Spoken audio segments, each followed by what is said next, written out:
see a lot of people I've never seen, so welcome.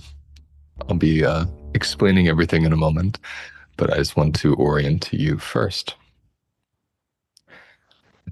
And even as you settle in, feel what your body is holding. What's it like at this time of day? You're from all over the world, all of you. So I don't know if you're at the end of the day, the beginning, the middle, but notice as we come in here together, what's happening in your body? Where is it holding tension? Where is it holding excitement? Where do you feel tired? Where do you feel curious? And even though it seems like a short amount of time, giving ourselves 30 seconds just to be supported by whatever's holding you. Letting your head lean back or your back lean back, just kind of sinking into what holds you. And really noticing, does your body open up into that support? Does it tighten against it? Do you feel a sense of numbness and you can't really feel your body? Just want to see where you are before we even get into this, especially this topic. Because if you have ADD or ADHD or any other kind of neurodivergence, sitting down and taking in information can be really overwhelming for your body. So it's good to come into this, even getting a sense of where your body is right now, like what your capacity is right now to even receive anything.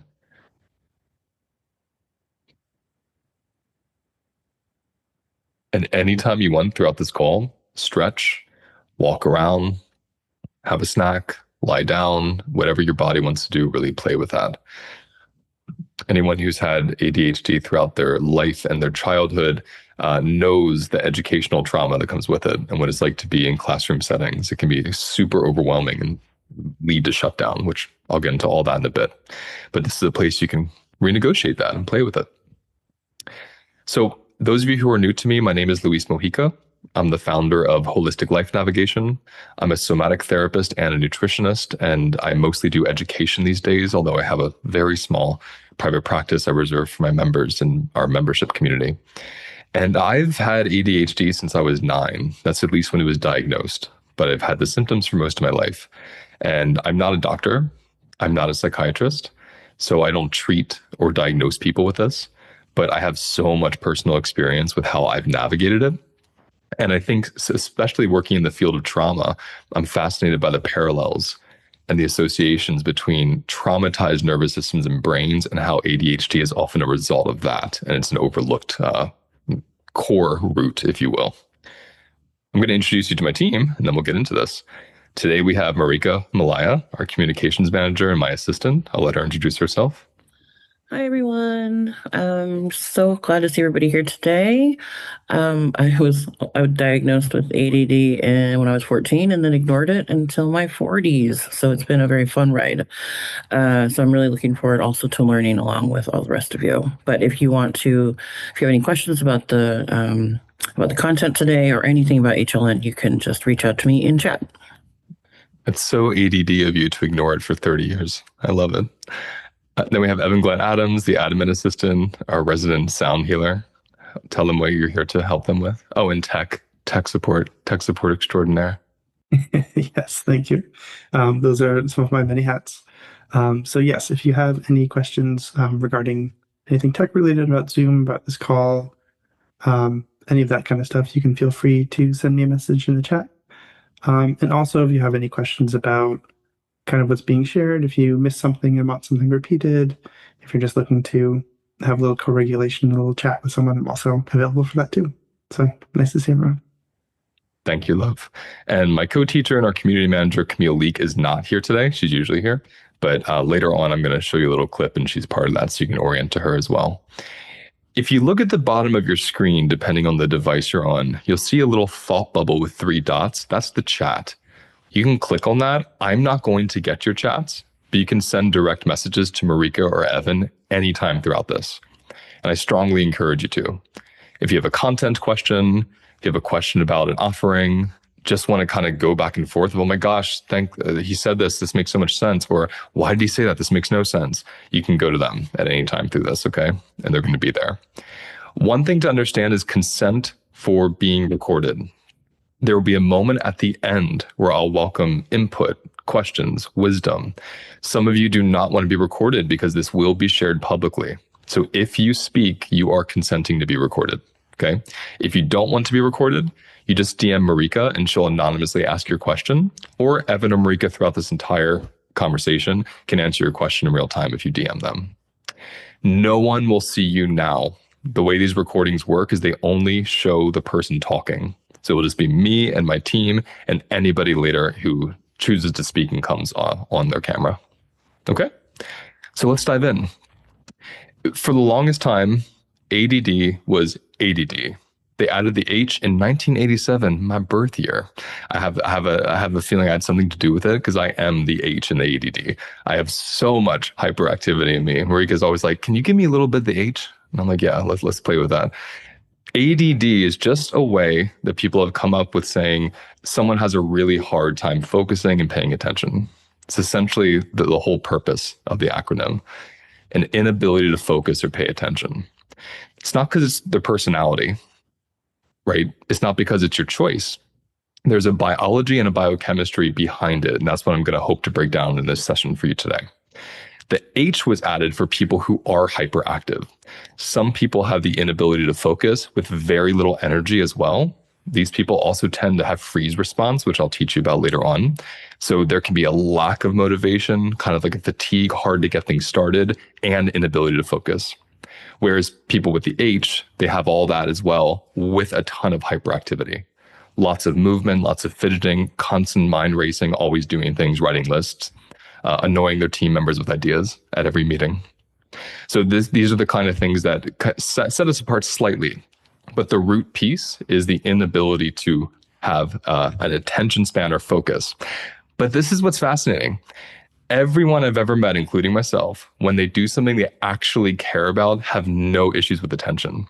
So I see any kind of condition that's ever created as kind of a term in, let's say, what's the proper term? I don't know, dominant culture, normal culture, normative culture, something that differs, someone that differs from the norm. I see that person who differs from the norm, who's on the fringe of having kind of like the privilege, even though it can be a little difficult to navigate at first, with not being able to do things that bore them in this case. We don't have the option to just push through. A brain that, and I'll get into this, has enough dopamine, this is a big part of ADD and ADHD, can focus on really boring things and feel a sense of reward and pleasure just by doing them. Someone with ADHD, and whenever I say this, I'm also speaking about ADD, I'm just not going to keep saying both. Someone with ADHD doesn't get that same reward system. They don't get the same hit. And there's a couple of reasons for this. One reason is dopamine. Dopamine is a neurotransmitter. It's kind of like a hormone for your nervous system.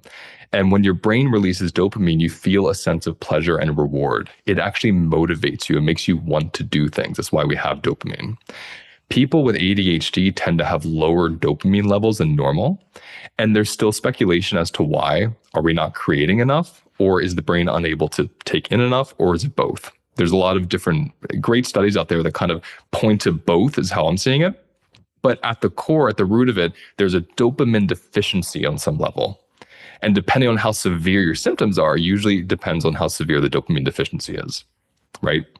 So without your body being able to produce enough dopamine and the brain to take it in, you feel completely hopeless and bored. When you're tasked with something that you don't actually care about, your body just doesn't have that ability to produce that excitatory experience of just getting through something. Like completing the task is enough to motivate you. It's not. So the first thing I want you to feel into is this ADHD experience isn't your personality. It's not mental, it's brain. It's a physical thing happening in your body. It's in your brain. And I want you just to pause to feel into that for yourself, even to disidentify with it a bit. Because we'll come up with these identities. I'm lazy. I'm unmotivated. I'm scattered. I'm disorganized. Yes, that is the result of these things, but that's not who you are. It's something your body is doing. And when we stop identifying with it, we really get a sense of, oh, what's driving these behaviors and habits and inabilities? What's driving them? And then we start to understand this is a bodily thing. This has actually very little to do with me as a person. It's something my body is doing. I often talk about this when I teach about trauma the same way.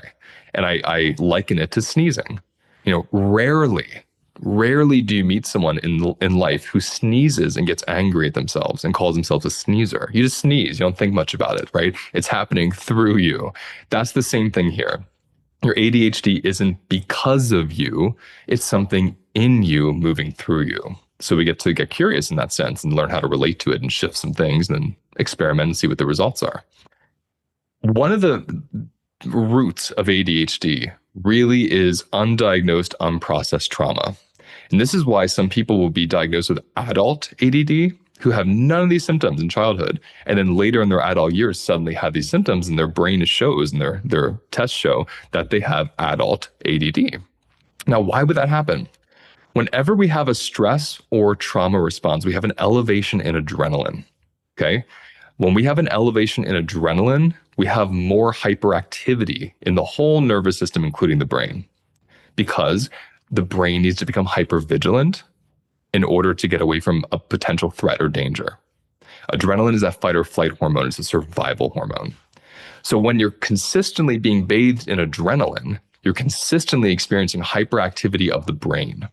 So you can understand early on developmentally as a child, right? If you're consistently being exposed to adrenaline because of domestic abuse, societal inequality, marginalization, any kind of pain you went through that was chronic and consistent, you then are internalizing that, you're having a nervous system response, and one of the consequences is your brain is lighting up all day long.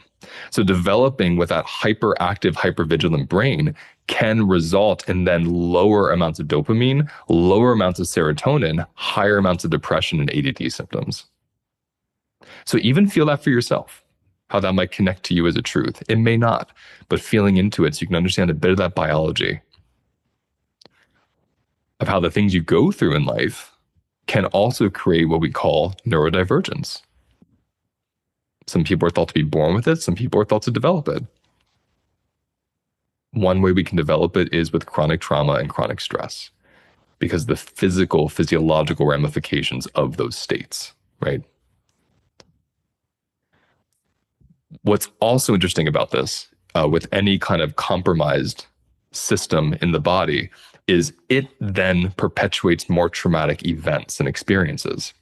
So I'm going to second grade Catholic school. I was raised in a Puerto Rican Irish family, so both sides were devout Catholics. There was no escape. No offense if you're Catholic, there was no escape. And so I went to a private Catholic school, and part of going to Catholic school, it's almost like science class. You have mass. So every day you go to the church, you sit there, you have to pray. You have to confess your sins, go to the front of the church, and whoever's doing the most prayers had the most sins that week. I was always the last one up there. And what's interesting is when I would go back to the classroom, because I didn't know I had ADD at the time, I could not hear what the teacher was saying. So she would be speaking and I would hear the words, but as they went into my brain, they would just become like syllables, right? They wouldn't turn into understanding. This still happens to me, by the way. This is why I chose to become a somatic therapist instead of a psychologist, because I couldn't hold concept the way my colleagues could. So I dropped out. But then studying somatic experiencing, which is a branch of somatic psychology, I felt at home because I can feel things on a really deep level. I can understand sensations and the abstraction of the body, but I couldn't understand linear concepts. This is really common. I'm using this example in second grade because I couldn't understand the concepts. So it looked like I wasn't paying attention, and that looked like I was a bad student. So from second grade, gosh, maybe up until 11th grade, this would just haunt me in school every year, in addition to many other things that haunted me in school. But the educational trauma, walking into a room, feeling worthless, expecting the teacher to hate me, failing all my tests, and being told I will never amount to anything because I couldn't focus, right? That's a trauma in and of itself that comes from this kind of brain expression, I like to call it, okay? Another thing that happens with people who have ADD is relational trauma. Now, why would you have a lot of relational trauma? Now, yes, relational trauma can be a source of ADHD. If you're around really stressful environments growing up, yes, it can create this hyperactive brain I'm talking about, and then you are kind of seemingly fixed that way. That's how your brain is working until you learn some of the things I'll teach you. But it can create relational trauma because people with ADD also tend to be very avoidant in their attachment styles, because relating, connecting, being close to someone, taking in information emotionally from someone can be extremely overwhelming. So there's a lot of shutdown in response to intimacy. There's a lot of flight response, like making space, walking away, avoiding conflict, not remembering plans you kept with somebody. These things can show up in your relationship. And that can create more trauma and stress in your body, which just keeps feeding that biochemistry in your brain. So it's interesting how these things have cycles, right? I have ADHD. Because of that, I have a lot of classroom educational trauma from my teachers and peers, a lot of self-worth issues, and then relational issues because I don't show up to relationships like other people might. I can't keep a house clean. Someone else might be able to keep clean the same way. I can't show up on time the way someone else can.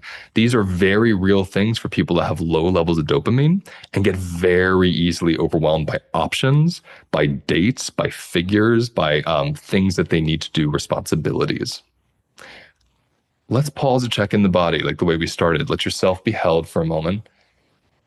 This is part of the somatic education is, okay, let me see how this is landing in my body. Taking a pause from thinking about it and feeling what's my body doing as I hear these things. And just track that for a few seconds. We're just looking for tension, softness, emotions, parts that are shut down. Just feel into that. Just see what your body's showing you. I love for everyone to always notice their body, not just believe what I'm saying, but come back to you. Where does this land in you?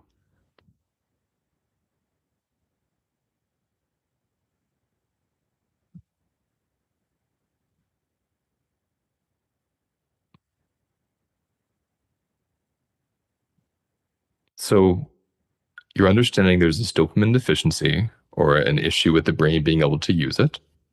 Okay. There's usually a hypervigilance or an excess of adrenal output because you have chronic stress or trauma often with this, either from this or, this is what led to it. And this all merges into two parts, freeze response and then our food choices. It's really important to understand freeze response. So when you hear trauma response, we usually hear fight, flight, freeze, fawn. Fawn is getting much more attention than it ever did. Thank goodness. I'm not going to go into it now. Freeze is the one I want to focus on for us. Because when you have ADD, your body gets so overwhelmed by multiple options because there's always so many layers going on at once in your mind. It's hard to focus on one. That can lead to what we call functional freeze, which means the body gets really overwhelmed by adrenaline, by a sympathetic nervous system response, which is the activated place, but can't move. It can't mobilize. Attention meets what wants to move. So it can be your shoulders getting stuck. It can be your jaw getting tight. You might be holding your breath. You might even be doing that right now as I'm educating you. Notice how shallow is your breathing? How deep is it? Can you feel your legs? If you're like me, you dissociate when someone's giving you information. So just take a moment to even touch your body and come back to the chair and look around the room. It's a fun, almost diagnostic tool to take a break from the screen. I'll give you 10 seconds of silence just to feel yourself.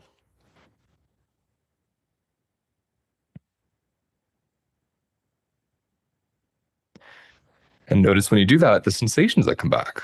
You can feel the parts that have pressure and overwhelm. You can feel the parts that were holding tension. I just felt like a wave of relief, like, more space taking the break. Everyone's going to feel it differently. But I'm doing this in real time so we can get a sense of how quickly our bodies tense up and we go into what we call functional freeze. Why is that so important with people with ADD? Functional freeze is what stops us from writing our emails. Functional freeze is what lets the dishes pile up. Functional freeze is what keeps you from organizing your bedroom or reaching out to someone who sent you a text and says, call me in an hour if you want to hang out, otherwise I'm not available. Functional freeze stops us from moving, stops us from expressing. It's called functional freeze because you're not totally shut down. You're still living your life. But there's aspects of your life you avoid because your body tenses against it and you can't even mobilize to do it, right? That's important for us because this is why people with ADD rely on stimulants.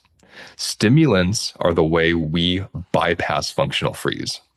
So when the body's overwhelmed, shutting down all this tension, we grab coffee, we grab Adderall, we grab chocolate, we grab sugar. Some people skip their meals.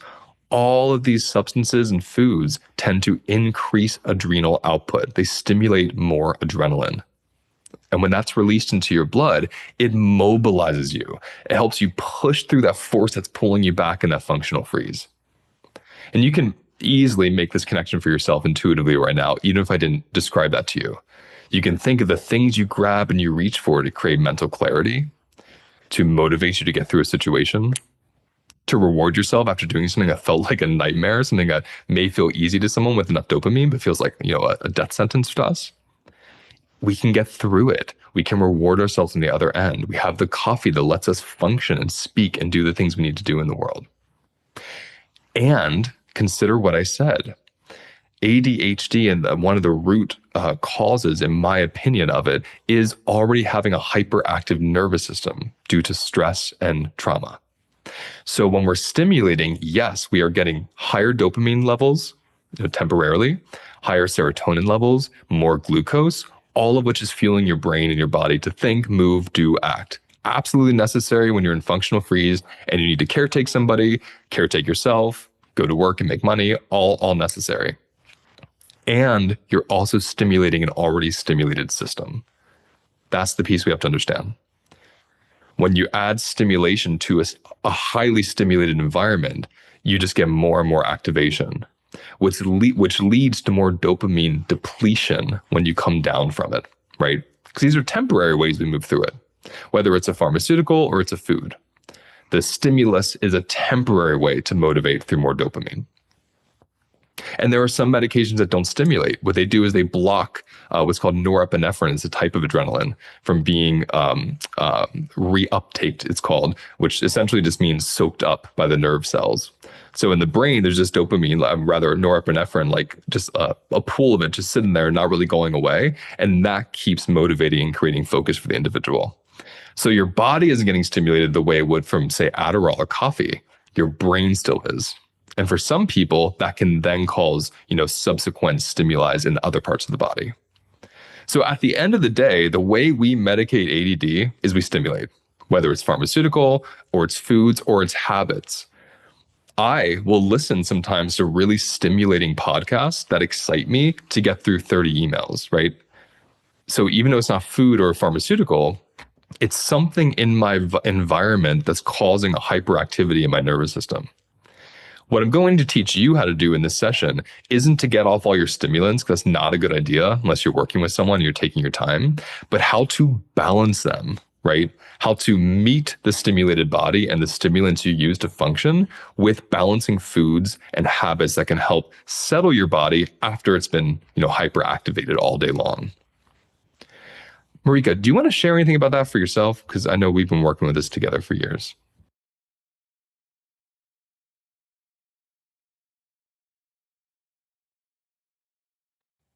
Yeah, actually something came up in the chat that just made me, I was like, we're all very much relating to what you're saying. But especially around tasks. I'm getting a lot of questions about tasks. And one thing that someone had said was, is functional freeze when we can't figure out which priority is the biggest priority, which is something that I have to deal with every day. Because yes, it's such an expression for me, because I can get overwhelmed by the choice and do nothing, or do something less priority, or do something I really want to do, or try doing it all, which always leads to overwhelm. So I know now when I'm starting to get really overwhelmed or whatever, I have a list of things that I really want to do. They're usually more creative, and I always want to do something on that list. And so when I find myself getting I can't do anything, I'm on YouTube too much, that type of thing where you're just dissociating or finding something else to do that you really like, it's been really helpful for me to have sort of a list of things that I know always bring me joy really quickly or always get that dopamine hit. I can tell like I don't have enough dopamine. Maybe I have to go outside to put my feet in the grass or just like take a break, give myself an hour off of work to come back with like with real intention and I actually want to be doing it. So it's been an interesting practice to actually understand like what's going on, so that and I get so much more stuff done in a day in like 4 hours than I did with 8 hours, where 4 hours of it was me just going like, I wish I could work harder, you know. Yeah, and this is a great example of part of the HLN, holistic life navigation philosophy, is we're not trying to get rid of things, we're trying to relate to things. Sometimes things completely resolve and disappear, like conditions, behaviors, feelings, all the symptoms, all that. But that's never the goal for me. The goal is to relate to it. And you hear with Marika saying, it's not about I cured or got rid of my ADD. It's I've learned what I need to do the things that I'm responsible for with this brain. That's what's important. How does this brain show up to the environment it's in rather than changing my brain? Good luck with that. I'm going to teach you something to do to really help support your brain more, for sure. But what's it like to also create your life from your brain instead of trying to make your brain show up to a life that isn't congruent with your capacity and your ability? That's where we're going to play with a little more later. I want to go a bit into the food piece because this is where it all connects to this particular kind of webinar. I've given you the somatics, I've given you the trauma piece, I've given you a little bit of ADHD understanding, but the food piece is one many people don't talk about, and it's a shame because there's so much agency when we understand food. First thing we want to understand is the term microbiome. Microbiome, if you put your hand over your belly, like solar plexus area above your belly button, right where you can feel that part of your rib still, and it's a little soft, you're hugging your microbiome. It's right in there. It's in that small intestine. Maybe you're a little bit around the belly button for some of us, depends on where it goes for you. But that's your microbiome. It is incredible what's going on in there. It is a wild landscape. It is essentially a compost heap, which I think is beautiful. Some people think is disgusting. It is a compost heap that is dark, it is wet, it is warm, and it is full of bacteria. And that bacteria is responsible for producing many of your neurotransmitters. 50% of your dopamine, which people like us don't have a lot of, comes from your gut microbiome. It doesn't come from anywhere else. So to actually have enough dopamine for the brain to use and to have motivation and pleasure and focus, you have to have a diverse, healthy microbiome in your gut. 95% of your serotonin comes from your microbiome. 95%. That is the neurotransmitter that decides if you are depressed, if you are happy, if you're curious, if you're hopeful, if you love yourself. Like, this is a big deal. So the state of your gut greatly affects the state of your brain, not your mind, but your brain. And depending on what the state of your brain is, your mind will be able to follow. Your beautiful conscious energy, spirit, whatever that is, that mystery gets to settle into a brain that has capacity for many multitudes and things in life. And life is multitudinal. That's why it's very difficult. If you don't have that capacity, it's hard to walk through life where there's so many varying people and beliefs and situations. But it all starts in this gut microbiome. And this is where the food connection comes in, because what feeds your microbiome? Food. Food feeds your microbiome. Particularly fibers. Fibers feed the microbiome, which we'll get into in a moment. When you don't have a diverse microbiome, you start to have different funguses, things like candida, other bacterias and viruses you don't want living in there. They start to take over.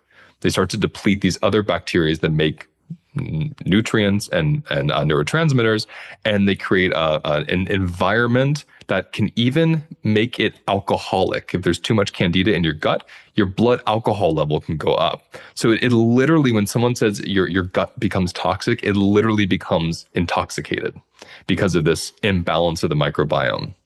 Over time, that leads to something which is known as leaky gut. I think it's small intestine permeability is the scientific term, but it's leaky gut because it makes sense when you hear it that way, which means certain bacteria and proteins from your food, which are never meant to enter the bloodstream, they have to be broken down first, enter the bloodstream in small amounts, which increases brain inflammation. Underline, highlight, circle that, right? When you have leaky gut and you have these proteins and these bacterias and these funguses and things in your gut that are not supposed to ever leave going into your blood, you have more brain inflammation. That's profound because more brain inflammation also means lower dopamine, lower serotonin, an inability to focus, more symptoms of ADHD, more symptoms even of autism and any kind of neurodivergency, more frustration, more depression. It's profound. And based, like I said earlier, with dopamine, the level of inflammation in the brain will result in the level or severity of the symptoms or how you feel. The issue with even the term mental health is it bypasses the body. We hear mental health, but mental health is a result of the biochemical health of your physical brain, right? So when you're working on mental health with just thoughts and ideas, which can be very lovely, you're bypassing the very real thing, but the mentality needs a temple to settle into, right? And that temple is the brain, and in this case, the gut. So when you think of mental health, think of, okay, mental health is the result of balanced biological health. That's the piece we need to put together around this conversation. Because it's not your mentality. Your mentality is a result, a consequence of what's happening to your physical, actual brain, right? So you can understand, like I said before, with food, we rely on the foods that give us the most stimulus. I have organized food into 3 categories: stimulants, depressants, balancers, right? They do exactly what those titles say. The stimulants are our favorite when you have ADD. The stimulants get us through the day. We increase our focus with coffee and sugar in the morning. We skip meals. We have snacks. We have more sugar, maybe more coffee, energy drinks, chocolate. We get through all those things that are really hard to get through with these brains all day long. And then when we get home or the day's over, we are so charged that we rely on the depressants, the really heavy foods, the fatty foods, the fried foods, the comfort foods that then exhaust and slow us down because we're so up here. So every day is what I call seesaw regulation. We're spending the mornings, midday going up, and then the evening suppressing ourselves coming down. And the brain is dealing with all this, and the gut is dealing with all this, and the microbiome in the gut is dealing with all this. So I love to teach people how to bring balancing foods into their bodies and their lives. Not totally, unless you want to. I just have to say, this is my ADHD brain. I just said totally because I have so many British people in the membership that are like, totally is so American. Like a toad. I'm always like totally so American. So now I'm trying this totally thing. But anyway, so you don't have to totally have balancers in your diet, right? It's just about titrating some in, especially after or with the stimulants to counteract that stimulating effect, right? So you can still wake up and have your coffee. You just have it after you eat a meal. That's the hack, right? You can still have your chocolate after you have lunch. So you're still going to get that increase in dopamine. You're still going to get the bit of stimulation and hyperactivity you're requiring to get through whatever it is you can't do naturally on your own. And you have balancers in your body that are also feeding your microbiome, that are feeding your brain, that are repairing your nerves, that are balancing your glucose. This is very important. So this is not a puritanical way at treating ADD. It's a very multi-dimensional way of bringing many different parts in, to allow what I would say a true diversity and balance in the body, using all the medicine and learning how to do it. And then you become your own alchemist, essentially. You get to titrate what you want in, feel the body, and see how it responds to it. So you get to have your functions, and you get to have repair from those functions. Otherwise, you're just stimulating through the day. So you're getting a lot of functions, you're getting a lot done, or maybe you're even not, depending on how severe it is, right? But you're also getting overstimulated, which is going to cause more brain inflammation, higher glucose in the bloodstream, a lot of other imbalances that just add to the severity of the symptoms. So it becomes a cycle. Your body never really gets to repair, right? So let's pause and take that in, just to see what your body's showing you, especially to see if this is connecting dots for you. Because I love when people learn, oh, it's my body, it's not me. It's such a good thing to learn. It's life-changing to learn that.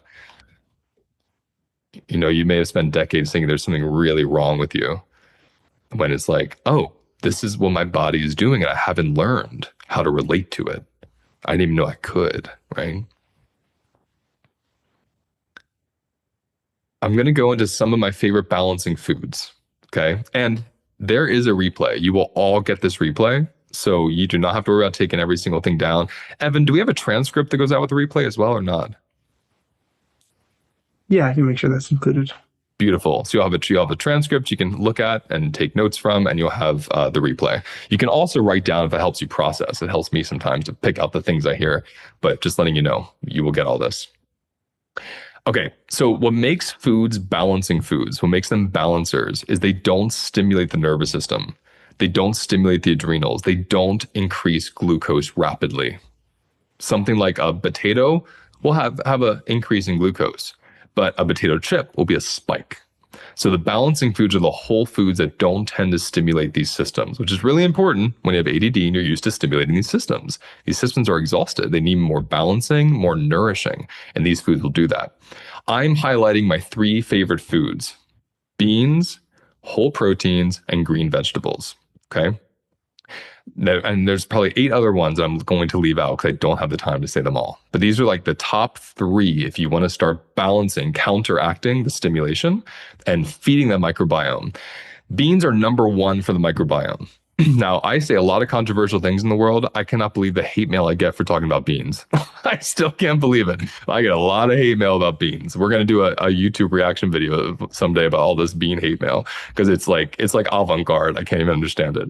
But beans are so incredible because they have the highest amount of soluble fiber than any other whole food on the planet. You have to eat 2 entire stalks of celery to get what you would get in a half a cup of beans. You have to eat 2.5 cups of oatmeal to get what you get in a half a cup of beans. It's unparalleled. So you will get soluble fiber in other foods, but not like you will with beans. Now, there's soluble and there's insoluble fiber. They are 2 different creatures, both fantastic for your gut and your body, but soluble is the highlight here when it comes to what we're working with, because soluble feeds the microbiome unlike anything else. And soluble fiber also creates this shield, this layer, this gel-like layer on your intestines. So if you eat something like potato chips or chocolate or have coffee, it takes longer for that food that stimulates you to permeate the intestines into the blood. So it slows down the release of stimulating foods into the bloodstream. So you'll still get stimulated, but it'll be a nice, slow stimulation. It won't be this big peak and this big drop. And that's from soluble fiber. And this is why I recommend beans. Any bean, any lentil, any chickpea. That all counts when I say beans. The only bean I don't recommend, I'm not against, I don't recommend it, is soybean because of the phytoestrogens. Some people's bodies will be way more sensitive to them than others. So do what you want with that information. Half a cup of beans twice a day has been scientifically proven to diversify the microbiome in 8 weeks. So in 2 months, having 1 cup of beans a day, in 2 months, your microbiome will be highly diversified, which is going to help you create more of these neurotransmitters that our brains need when you have ADD. Plus a million other things. I mean, there's so much that happens in your body when you're taking in these foods. The reason why people don't like beans is the sensation they get from them. They don't like the bloating. They don't like the gas. They don't like the indigestion. Understandably, I wouldn't either. The reason why this happens for most people is not because there's an allergy. People will say, I'm allergic. If you think you're actually allergic, get tested. You'll see you're not actually allergic to beans. What you have is a sensitivity to them because you haven't eaten a food with that much soluble fiber yet. It's a huge amount. And most people with modern diets don't even get close to it in a week what you get in a day when you eat beans. So your body's actually learning how to come into contact with this new creature, soluble fiber. It's like learning how to digest it. Some bodies don't even make the enzyme for it anymore. Your body has to. So until it learns how to break it down with enzymes, it breaks it down by fermenting it in your gut. This is why you get bloating. This is why you get gas. This is why you get pain. If that's you, start with a spoonful of beans with each meal. Literally, just a spoonful of beans with each meal for a week. And when that week's up, 2 spoonfuls of beans with each meal, right? And when that week's up, 3 spoonfuls. And before you know it, 3 weeks to a month, you'll have your 1 cup a day, right? Go really slow and you will notice a massive transformation with your body. You won't have the same results you normally have. The second thing I said was whole protein. Now, this is where it gets really complex, and I've done a lot of work explaining this in my courses. So I'm going to explain it as well as I can right here in this free one so you can get it. Protein, when you say protein, you're really saying amino acids. So when you say something has 20 grams of protein, it has 20 grams of amino acids that become what we call 20 grams of protein. Amino acids are the precursors to neurotransmitters. Okay. So when I'm talking about dopamine and serotonin, I say your microbiome makes it. Well, where does it make it from? Amino acids. Different bodies are going to require different doses and amounts of amino acids. And this is where it gets dicey because the big question is plant protein, animal protein. It depends on your body. It depends on the efficacy of your body. It depends on the quality of the protein in both camps. It depends on a lot. I was strictly vegan for almost 20 years until I had such intense brain chemistry symptoms coming back where I could barely think again. And I did everything I could to try to fix that as a nutritionist who was a vegan nutritionist, knew a lot about whole foods, and I couldn't. And my animal body was begging me for eggs and fish, begging me. And so I sat down, started eating eggs and fish. Within hours after my first 2 eggs, my brain I could feel it was almost like it was soaking up all this energy. And then I would go on to learn this. When you have animal protein, you have 13 times the amount of amino acids with 3/4 less of the amount than something else. For example, a 1/4 cup of chicken gives you the same amount as 13 cups of quinoa, just to give you a comparison. This doesn't mean you can't successfully be vegan and relate to your ADD and have a beautiful, healthy, happy body. I did for many years. And then something switched in my personal hormones, in my body, in what I do in my life, how I am as a person, something switched. And my brain required more amino acids. My body required more amino acids. One way you know this, you don't recover very quickly from exercise. You have a lot of fatigue, no matter how much rest you get. And you have a lot of brain fog. Brain fog is not related to eating sugar or alcohol. Okay. And those are my symptoms. And they were going on for a good year. And they've been completely gone. And it's been 5 years now, almost 5 years. And that's what has changed. And I've gone back a couple of times. I've played with it. They start to come back. So I'm just giving you the information so you can understand we all need amino acids. Some people's bodies do great with plant protein. Others are going to require animal protein. But just realize the more protein you're getting in your diet, the more amino acids you're getting. The more amino acids, the more neurotransmitters you can create. Does that make sense? Great. So let's pause just to feel that, just to get a sense of that.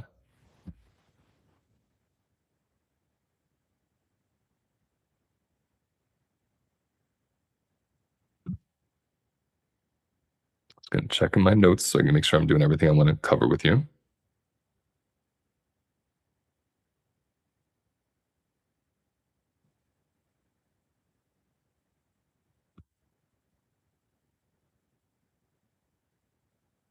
I want to get you one thing here. If you look up the amino acid tyrosine, Tyrosine, tyrosine, tyrosine is the precursor to making dopamine. So regardless of your diet, if you eat animals or plants only, just look up foods that are really high in tyrosine. And then you're bringing in that amino acid that's very necessary for creating the dopamine. Okay. That's a one place to start. Okay. I said green vegetables. That's the one thing I'll say next. It's the last thing I'm going to bring in. The reason why I love green vegetables as a balancer is they're high in nutrients, very high in fiber, extremely low in calories, extremely low in carbohydrates. Some of them have a gram of carbohydrate. That matters because it doesn't turn into glucose. The more food on your plate that's not turning into glucose, the less dopamine spikes you're going to get, which means your baseline for what you need for motivation starts coming down over time. And this is part of how my brain has repaired since I was 23. That was the last year of my life when I would smoke 4 packs, 80 cigarettes a day, and 6 or 7 cups of coffee. Like I was stimulating myself like crazy to get through. Letting those stimulants leave my life and bringing in balancing foods lowered my baseline of dopamine, meaning my body was used to being up here. I had to maintain that or go beyond that to function. This is what addictive substances do, right? And dopamine is in it. We get addicted to it. So as I stopped and I came down, my baseline came down. I don't require as much stimulation in order to motivate now. My ADHD is not gone. It has transformed, right? It's less severe. So I want you to consider that. Now also consider when your dopamine levels are coming down, what's happening? Your mood is drastically changing. You're going to feel depressed. You're going to feel bored. There's going to be a lot of sensations that come up that you haven't really had to be with, because when you're up here with dopamine, you feel great. Life's great. I mean, think of runner's high. You don't even feel pain sometimes. So a lot of somatic sensations and experiences start coming up. It's like we're getting sober, truly, from the dopamine levels coming down. That takes time. That takes dedication. That takes getting enough support. That takes understanding somatics. When you know how to sit with those sensations when they come up and relate to them and move them through your body, it's a very different experience than when you don't. It's really intimidating to get sober to your own feelings about life, right? When you don't know how to hold those feelings. So that's my spiel with food. I'm going to add a couple of my favorite snacks. And even before I do that, just remember what I'm saying here, okay? Beans, greens, and proteins. If you can make your meals revolve around that, or even include one out of those three, that is an excellent start.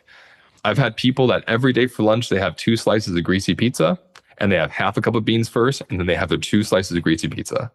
So you don't have to change a thing if you're not ready to. Just add in a balancer and make it a practice or a habit to add the balancer before. So before you have the coffee, before you have the chocolate, before you have the donut, have the beans, have some greens, have a piece of chicken, or have some quinoa and some hemp seeds or cashews. Have something balancing and then have the stimulating food. That's going to help your body so much slowly titrate out of that. Some of my favorite snacks, because some people are like, what about snacking? Snacking's big for people with ADHD because it's constantly giving us that hit, that stimuli, that dopamine, especially the glucose spike that we're looking for, which creates some of those dopamine responses. My favorite snacks are whole complex carbohydrates with fat. And I'm going to give you 4 options. This would be nuts or seeds with berries, one of my favorite for many reasons. Apples with nut or seed butter. Cucumbers with avocados, smashed up avocados or guacamole. And carrots with hummus. And if you add olive oil to the hummus, bonus. Okay? Really simple, these 4 snacks. I'll say them again. Nuts and seeds with berries. Apples with nut and seed butter. You can substitute celery and it'll be even more balancing. Cucumbers with avocados. Carrots with hummus, especially when you add olive oil to the hummus. Okay? Really great snacks in between your day. If you have a stimulating breakfast, like you're running and you have coffee and a donut or coffee and a sandwich, make your next snack like celery with almond butter. It's amazing what that will do for you. It's like a buffer before you go into lunch. It's quite incredible. Let's pause. A lot of information. Let's just pause again. Take a moment to feel where it's landing. I always love people to notice when they're seeing where it's landing, just to see, what am I hearing? You're like, what's the thing I'm really getting? Not trying to get all of it. What's the one thing that, yeah, I can do that? Or yeah, that makes sense. Give you 30 seconds while I finish my notes so I can end this webinar with enough time to hear from everybody. 30 seconds of silence I'll give you just to let what's coming up come up for you.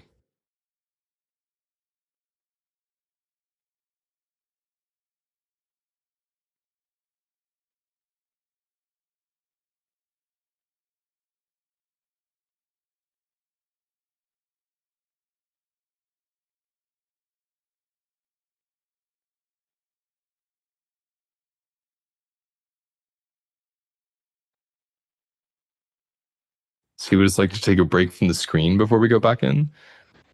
And really feel the front of your body, your face, your throat, your chest, your belly. When you turn and take in the room and you give the screen a break, what does that part do? Just notice.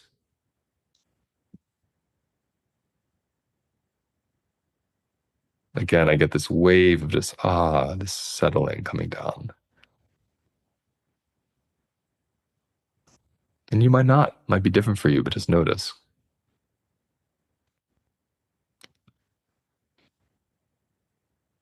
So the last thing I want to close on before we move forward with the rest of this, the next section of this session together, is lifestyle change. It's the hardest, right? Because when you start balancing your diet, and I don't mean balancing getting healthier, I mean adding balancing foods to your diet, which obviously will result in health, but I don't really call foods healthy. That's a whole other thing, because a lot of healthy foods can be stimulating. But balancing foods, and you bring them in, and that baseline dopamine comes down, guess what happens? You get in touch with how you actually feel about your life. You no longer have this thing, this substance, this habit that helps you tolerate what's intolerable for you. That's powerful. That's what changed my life, right? And I'm already doing this program, so I can't offer it to you, but I do a 6-month nutrition program every year. And that's the biggest thing I see in this nutrition program. Hundreds of people from all over the world in this program. And that's the thing that confronts us all the most. It's when I'm not having the chocolate, I cannot stand the person I live with, right? When I'm not having the coffee, I can't do this job. I want to quit. Well, guess why, right? Because these stimuli, these stimulating foods, they help us bypass our boundaries. When you're bored, when you're exhausted, when you feel shut down, unmotivated, that's a boundary. The body's saying, not for me. And when you have ADD, your boundaries are even more intense than the average person because you don't have the dopamine to get through, right? So you really feel that I don't have capacity for this, and there's nothing that's going to help me even get close to that unless, it's a chocolate bar or Adderall or something, right? So when you start titrating off of these stimulants, what comes up is how you really feel. And that's the confrontational, difficult part because you have to start changing your lifestyle. I always say, anyone with ADHD, we are tasked with the responsibility, whether we like it or not, with radically changing our life so life itself turns us on. It has to actually enjoy it. Otherwise, you're going to be turning yourself on with stimulants, which is okay once in a while. But I personally don't want every day of my life having to be dependent on stimulants because I can't stand my life or my relationships or my job. Should you quit your job today? No, unless you can. You can stimulate to get through it while starting to slowly titrate down to get a sense of, and what else is here for me? What other relationships? What ways of being? What things must I do in the world? What are the consequences for doing something different than how I'm doing it now? All these things come up when we're really tasked with that, and we go into this place of, how do I make my life thrilling? And there's a term that I love. There's passive and active dopamine. I love these terms because passive dopamine is when you're watching a show that's really exciting, or you're eating a chocolate bar, right? Or you're taking a medication. There's no output of getting the thrill of life. The thrill is happening through you because it stimulates your body without anything externally changing, right? That's, how we cope. But then there's active dopamine. There's, I'm going to climb a mountain. I'm going to write a song. I'm going to go in the forest and find the most beautiful tree and communicate with it. There's this, I move into the world and doing this thing, taking this risk or getting curious on some adventure, whether it's an adventure if I sit on my porch and see what I find, or I fly across the world. Active dopamine. That's where a life change has to occur. A pattern change has to occur to get that same amazing reward and thrill response. And yes, you can become addicted to that. There are people that only seek thrill and without that are miserable. So I think that's a whole other end of the spectrum. But there's this lovely middle place of, wow, I learn when I feel down. Just like Marika said, I learn to go outside and touch the grass with my feet. I learn to call somebody that makes me laugh and talk for 10 minutes and laugh out loud. I learn to dance to a song that lights me up.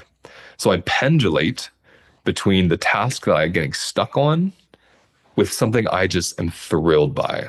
I pendulate and titrate in more pleasure into my life that doesn't come from a stimulating food or substance.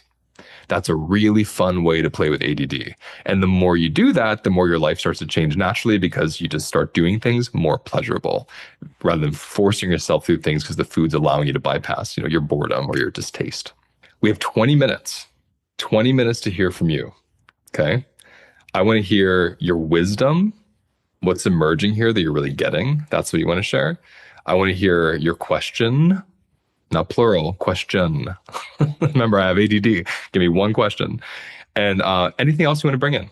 anything that's alive in you from this session, disagreements, like anything, you can bring it all. Just like the microbiome, this is the compost time. Let's throw in whatever's alive for us and what we want to kind of play with as a collective.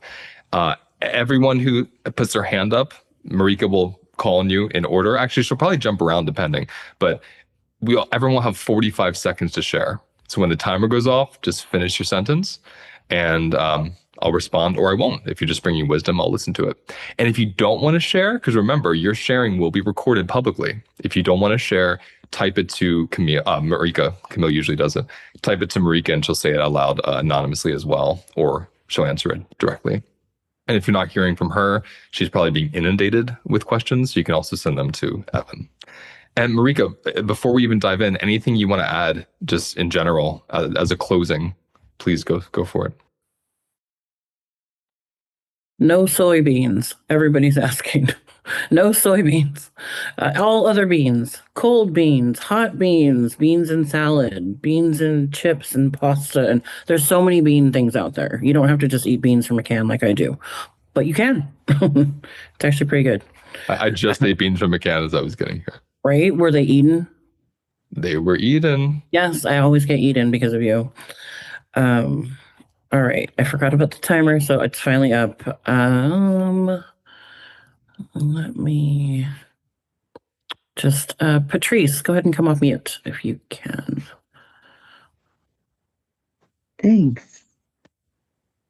Oh, Louise, it is so good to be with you. And I was wondering, I have Asperger's and ADHD, so odd ADHD. And I don't think that's your experience, but I was wondering if there was anything that comes to mind from anyone you've worked with. Absolutely. Yeah. Thanks. First of all, so good to see you. What a nice surprise. Yeah, so all ADHD is when you have when you're on the spectrum with autism or Asperger's, and you also have ADD. And what's interesting is, like you said, it's not my personal experience. Camille usually answers that because Camille's autistic and her children are as well. So she's been playing with a lot of these philosophies with them. But the piece that connects the two is neural inflammation. So there's inflammation in certain parts of the brain that connect both of these expressions. So when people apply the things I'm bringing here, they usually see symptoms in their Asperger's also reducing. Again, I haven't seen anyone who's reversed it, but I've seen people who greatly reduce certain symptoms, specifically symptoms of overwhelm with sensation. Because one of the characteristics of autism and ADD as well, but especially autism and Asperger's, is massive overwhelm when sensations come in, whether it's sound, smell, information from people, colors, lots of different things, visuals. And I find people have way more capacity for that and get less overwhelmed as the neural inflammation comes down.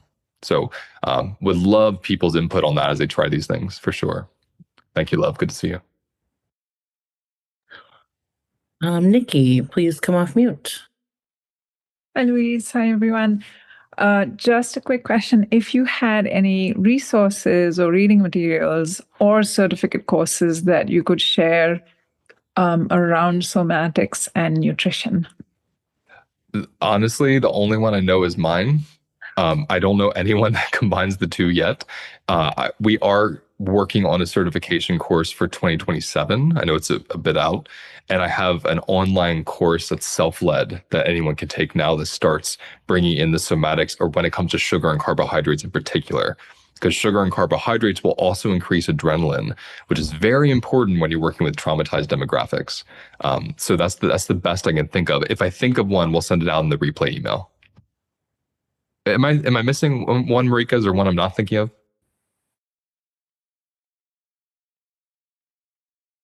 Reno, please come off mute. Thanks, Marika. Hey, Luis. Good to see you. Thank you for this this webinar. It's been very insightful. And I just wanted to say, I think one of my big takeaways from this conversation is that I wasn't diagnosed until I was in my 30s with OCD, ADHD, and I sort of spent most of my life intuitively coping and kind of feeling my way through life. So there are a lot of things that you described that functioning people do, that I just sort of felt my way into as opposed to learning. I'm not big on reading books and things like that, so I just intuit my way through life. So this has been really helpful. Yeah. Yeah, thanks for saying that. I love when people notice. I always say I learn osmotically. That's really how I learn. So when I'm in a traditional education setting, it just doesn't work. But it's fascinating because then I have helped train so many master level psychologists who really do work in a linear way that can do that. I've helped train them in somatics because I can feel. So I love that you notice your felt senses are quite developed. That's a beautiful thing. And just remember the timer, Marika. Oh, yeah, thank you. Jasmine.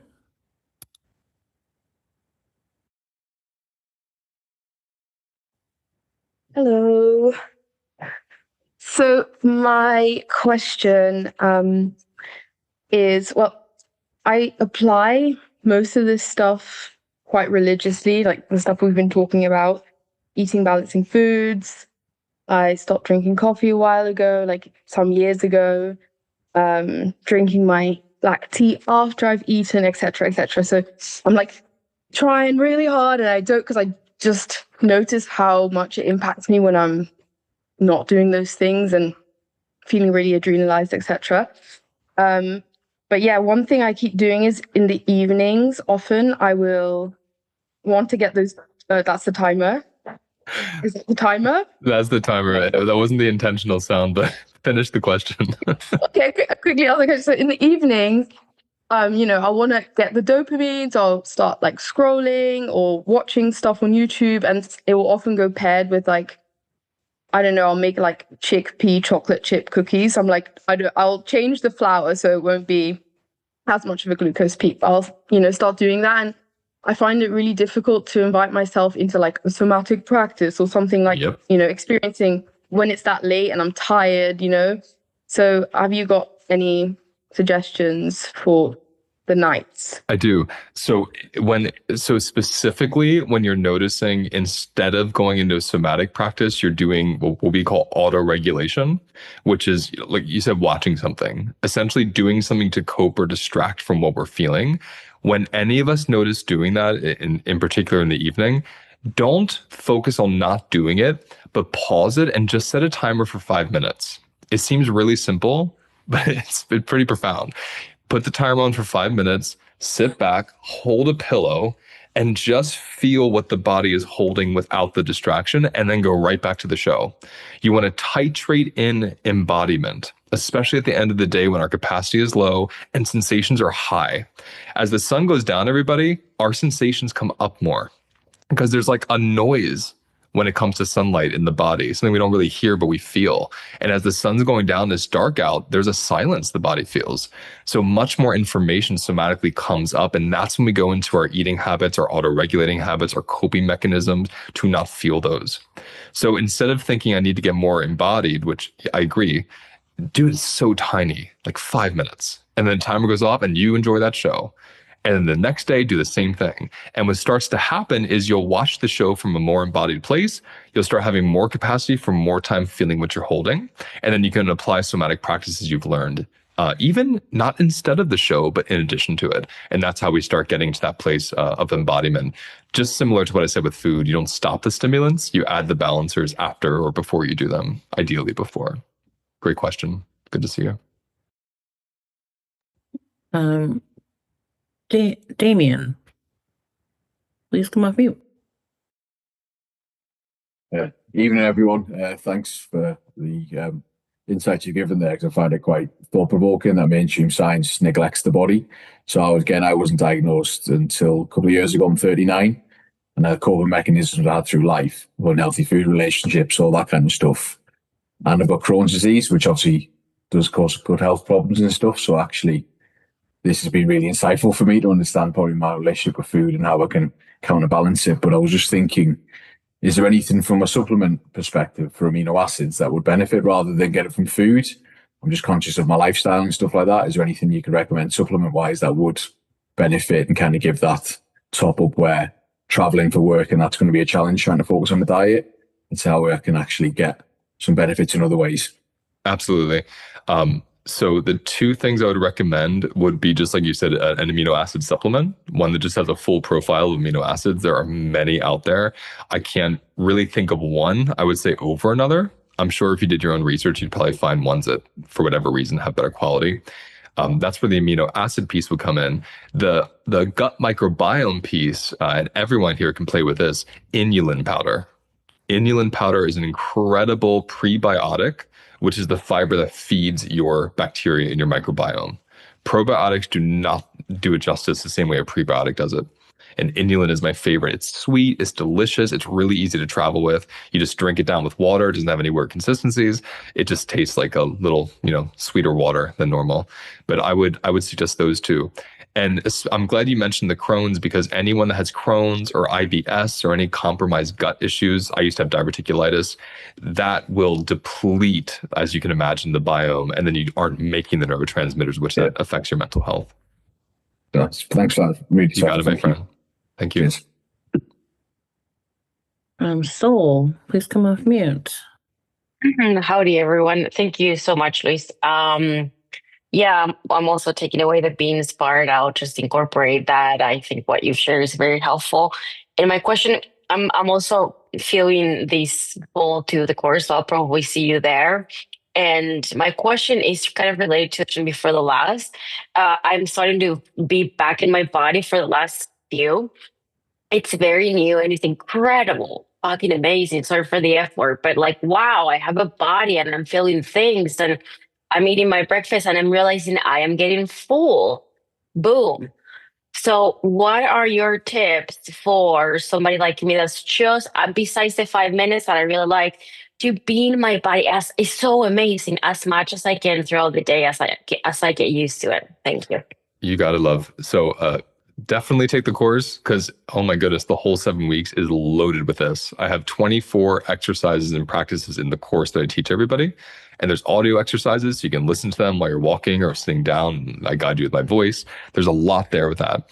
What I'll tell you now you can do, and you can all try, I'm going to extend on the 5-minute practice. Set an alarm on your phone or any kind of device you have to go off every 2 hours, right? And if you can't do that, every 4 hours or every 90 minutes, or whatever works in terms of the frequency. And every 2 hours or whatever it is you decide, 5 minutes. So it's the same thing. But the beautiful thing about embodiment, especially when you're starting to get into it and you're already learning so much and feeling so much, is you want to interrupt the dissociation. You want to interrupt the disembodiment, because that's what most of us have developed with. That's what most of us in our bodies lean into. We lean into dissociation and disembodiment because we're not used to checking in. So interrupting disembodiment, for me, is actually the way to get more embodied, instead of just thinking about going right into embodiment. And we interrupt that by having an alarm that goes off. It's like, oh, there's my 90 minutes. I'm going to sit here for 5 minutes and just feel what's going on. I always suggest holding a pillow. The pressure from a pillow around the stomach actually increases parasympathetic activity. So that means it lowers your stress response. It's even been found in studies to lower people's cortisol levels just hugging a pillow for a few minutes. So if you hold that, you let something hold your neck and your head and your back. We can all do it together right now. Wherever you are, everybody, let your head be held if you can. If you can, see if your back can be held. If you have a pillow, great. If you don't, you can use your hands. And just have that pillow chest belly area or hands chest belly area. Give it a little pressure and just let whatever's holding you hold you while you squeeze that pillow or press your hands. And we'll just do 30 seconds. And you're just tracking for tension or constriction. That's all you're tracking for.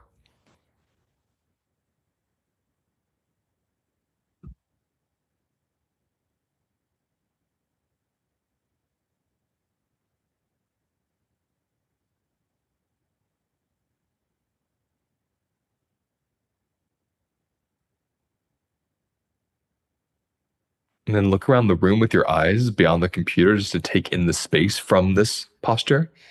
Like, what's it like to see where you are while you're held and you have the pillow? And we're just doing under a minute. So you can imagine if you interrupt your disembodiment through the day with 5 minutes of this, it's pretty profound what starts to happen naturally. Thanks so much for the question. Poyam, please come off mute. Thank you. I really appreciate all that you're sharing, and Evan and Marika, thanks for answering questions.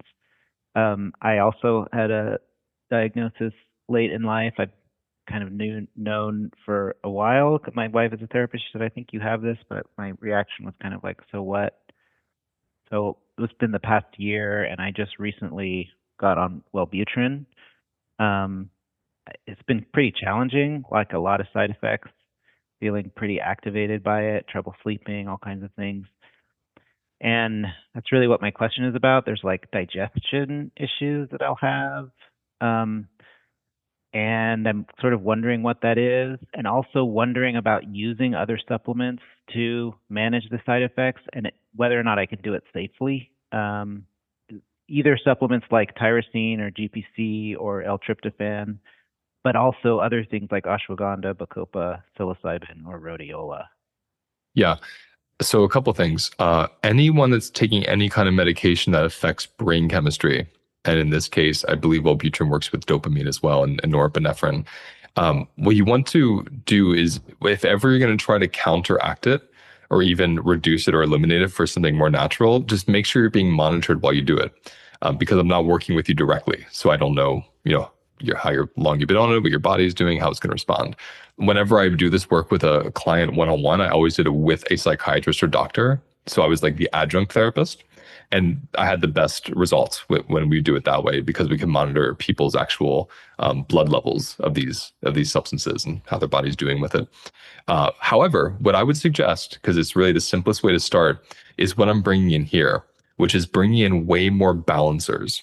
Because what I've seen with my clients is when they get off the depressants and the stimulants, and I'm talking about food, depressants and stimulants of food, when they reduce them or eliminate them and they center balancers, their need and their dose for medication starts reducing. It's just a natural response to the body getting way more balanced, because you don't need a medication that is manipulating or managing your dopamine levels anymore when a balance starts coming through your body. So you start requiring less, and your symptoms show that. The way your body responds to the medication tells your doctor, I don't need as strong of a dose. And I've seen plenty of people completely get off medication. I've seen others beautifully manage the symptoms of the medication without ever getting off, but having a much more balanced body because of it. The tyrosine is safe because it's amino acid, no problem with that. But I would really focus on the food for you and then go from there. Thank you. Thanks, Poyon. Sorry. This will be our last live question, our last video question. Okay, Ellen, please come off mute. Hi, this has been really insightful. Thank you. I was wondering if you could speak more to skipping eating to create adrenaline. I found that I did that a lot. I didn't realize I was doing it for a long time, because the story I tell is the making of the food is so overwhelming. I'm like, I would love to have lentils in front of me every day, but the part about like actually putting in the action to make it, it's like that part is lacking. And I think subconsciously I've noticed that like there is some like tension or not tension, but adrenaline or something like that builds up in my body when I'm not eating, but then is ultimately really draining after I get to the point where I'm like, my blood sugar is low and I can't think anymore. So Yep. Really good noticing. Anything on that? Oh, I have a lot on that. So skipping meals is a huge part of stimulating. What I teach in the 7-week course is they're stimulating foods and they're stimulating habits, right? A stimulating habit with food is skipping. Now, why is it stimulating to skip food? When you skip food, you have no nutrients coming in, so you have no glucose being created, right? So your blood glucose starts burning, gets used, and starts tanking. When your glucose tanks enough, you actually have an adrenal response. That's what's really interesting. So low glucose then stimulates the adrenals, which then stimulates more glucose because you get it from your liver where it's stored. It elevates your blood glucose, increases your dopamine, and even it can temporarily increase your serotonin. So you get the same thing you would get from taking Adderall just by skipping a meal. And then what's also interesting is it it effectively, serves the ADD overwhelm, just like you're sharing. Because you don't have to make anything. You don't have to think of anything. You don't have to keep inventory. You just skip the meal. So in so many ways, it works for people that get easily overwhelmed by stuff and things to do. So that's the biochemistry behind it. This is why I love beans. This is why I love vegetables. Get a cucumber. You can just eat it. Eat it from the fridge. Get celery. You can just eat it from the fridge. A carrot. You can eat it from the fridge. Get beans. Get them in a can. Open the can. Pour them into a little bowl. Eat them room temperature. Like, don't even think for a second you have to prepare these foods to make them better, or that's the only way to do them. Make it really easy for yourself. I have clients who they're stocked with frozen broccoli and they microwave it and they get their green because they think I need to get organic and cut it and steam it. That's great. That's what I like to do. You don't have to. You're still going to get a great response by having these frozen greens, by having these canned beans, by having a cucumber you eat from the fridge. So just play with making it as easy for yourself as possible and just prioritizing one of those three balancers, everybody. Just start with the bean, start with the green, start with the protein. Get a can of tuna fish, get beef jerky, get nuts. Start really simple and go from there. Marika, do you want to do an overview of any kind of general question you seem like you're getting that you haven't been able to answer? And I'll ask Evan the same, and then we're going to close. Yes. Let me just look. I had a few questions about anxious attachment and ADHD since people weren't relating to the avoidant part, if that makes any sense. Yeah, absolutely. So I was going to the avoidant piece because I've been avoidant throughout my life, and I do a lot of work with avoidant types, and most of them tend to have ADD. If you consider that one piece that goes along with ADD, one piece is a serotonin depletion as well, because all these neurotransmitters work together. So when one thing isn't kind of being used, the other things are not being used, or when there's imbalance of one, there's an imbalance of the other. So for some people, the way they remediate feeling hopeless and stuck is through connection. And this has much more to do with their relational traumas and kind of like the relationships they grew up with, even more than just having ADD. So of course, any ADD is a very equal lending opportunity employer. Anybody can have any attachment style and also have ADD. But you tend to have many people who are in the avoiding category having ADD and not realizing it's part of it. We actually have a whole relationship group that starts in October I didn't even talk about. You can see that if you go to the website. It's a 6-month group and it's about attachment theory through the somatic lens. So we're going to be doing a lot of relationship stuff as well, if that calls to any of you. And then the only other one that I wanted to, I don't really want to ask and I don't want to bring anybody down, but what impact does dairy or lactose have on ADHD? Don't ruin our entire day. Okay, no impact. It's amazing. It helps you focus. Eat as much of it as you want. Dairy is very interesting because it's a different creature depending on what kind we're talking about. So we're talking about cheese. We're talking about food that's really high in casein, which actually increases and releases your endogenous opioids. So it numbs out pain. It even numbs out the intestinal lining. So you don't feel things that are happening in the gut sometimes. So cheese is a numbing agent. It's what I would characterize as a depressant. So we tend to use things like cheese to come down from the day of being highly stimulated. This is why these heavier foods at night tend to be fatty, cheesy, fried, carby foods. I personally haven't experienced dairy being an ally. I haven't also experienced being an issue, unless it's cheeses, unless it's ice creams, things with lots of sugar that can stimulate as well. Someone having butter might be the one dairy that I would say is actually quite good for people with ADHD because the fats go right to the brain and the brain loves a good quality fat. And the fats from butter also reduce glucose spikes, which also helps your brain not have so many dopamine hits. And less dopamine hits means a more calm, relaxed brain as well. So that's so I went to both places. I told you some of the things that maybe aren't the best and something that could be really helpful. Evan, do you have an overall question that you haven't been able to answer before we close? I've had a lot of questions. Overall, I'd say there was a lot of questions about fasting in general, and also questions about just kind of generally like even if you aren't diagnosed with ADD or ADHD, if you can still apply this, if you have similar symptoms, like perhaps if you have long COVID, other neurological issues, things like that. And what was the first question? Oh, about fasting. Right. So fasting, very similar, everybody. I think I have a YouTube on fasting. So I'll just tell you to go to my YouTube page and just type in fasting under my page. I have a whole video on that, so you can get some input immediately. Yes, you don't need to have a diagnosis in to eat this way or to do what I'm talking about. This is like brain health for anybody, this kind of nutritional plan and this kind of understanding of the body. However, yes, if you have these symptoms, if you have brain fog, if you have anxiety, if you have depression, they all come from the same place, which is a brain that isn't functioning due to some kind of biochemical imbalance.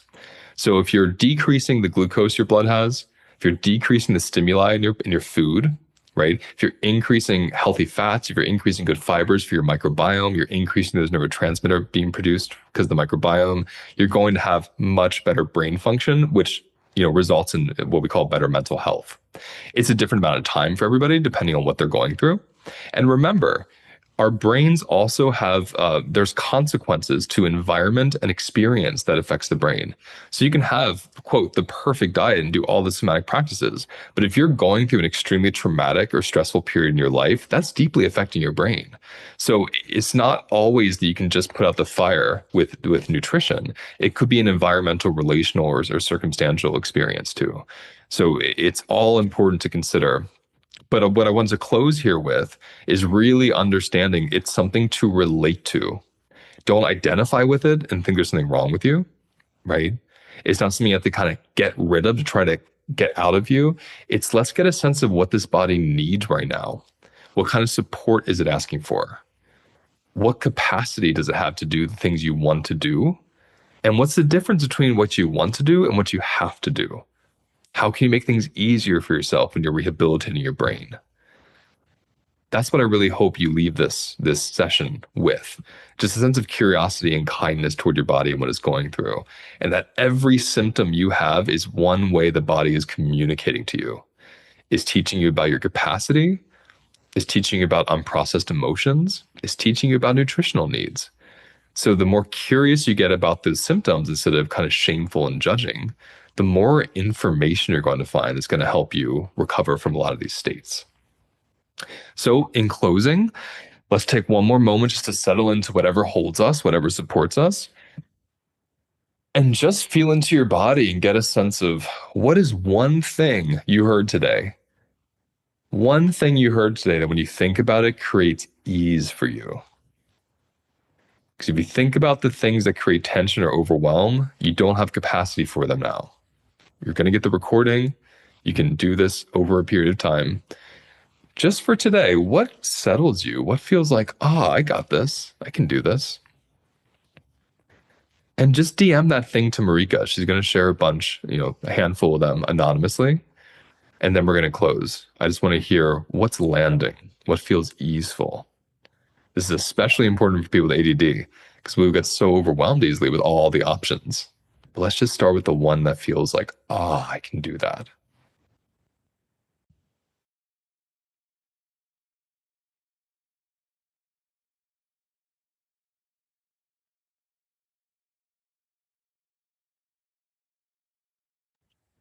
All right. The pause practice. Luis's voice is anchored with calm. Gonna bring in the beans and 5-minute pillow hugging. All the beans. There's a lot of beans. Let's see. I feel like I'm doing a lot of things right, and I can add broccoli back into my diet. I don't have to try not to do the thing. Being curious about what works and not judging it or myself for what I didn't know I needed. Stabilizer foods. Let's do one more. That there are actually things that I can do to help myself. Beautiful. Thank you, Marika and Evan, for your support and fielding all the questions on the back end as I was teaching. Thank you all for your time and your witnessing and your energy. You'll get the replay In the replay, you'll also get the link to the course, and if you didn't get it now, so you can look into it. And, we'll see you somewhere. If we don't see you in the course, I'll be doing another one of these at some point. Thank you for watching today's episode. Please like and subscribe if you found it useful, and let me know in the comments what you want me to cover next.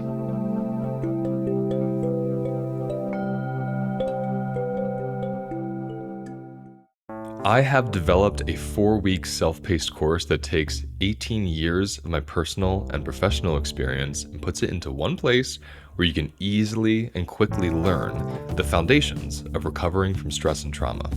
How does the food you eat affect your stress levels? How do the relationships in your life create stress or peace? How does the relationship you have with your body allow you to feel happier and more settled? I will cover all this and so much more in this 4-week self-paced course. And the best part, it's self-paced. You don't have to sign up at a certain date or finish it at a certain time. It's yours for life, and it's waiting there for you when you're ready to finish it. Throughout this course, I'll be teaching you philosophies and practices that combine my 3 favorite modalities: somatic experiencing, embodied parts work, and nutrition. For more information on this course, click on the link in my episode details. Listen, do you hear something?